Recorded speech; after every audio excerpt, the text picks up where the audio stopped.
Welcome to the Salmon Runs YouTube. Enjoy the video. In this video, I will explain how to unlink your PayPal account from GCash. First, launch the GCash app on your smartphone. Log in using your MPIN or biometrics to ensure secure access. It's always a good idea to have the most current version of the app for the smoothest experience.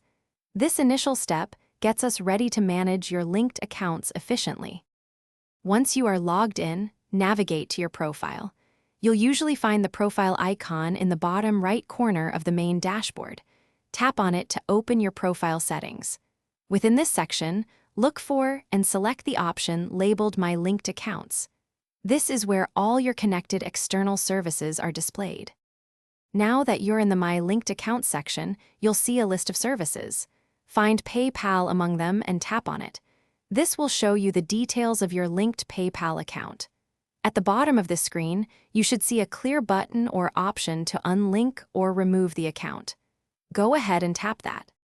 After tapping Unlink, a confirmation prompt will appear. This is to ensure you truly wish to sever the connection.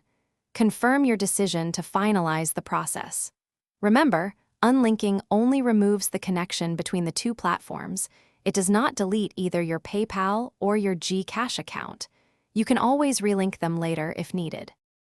Thanks for watching. Consider subscribing if we helped you.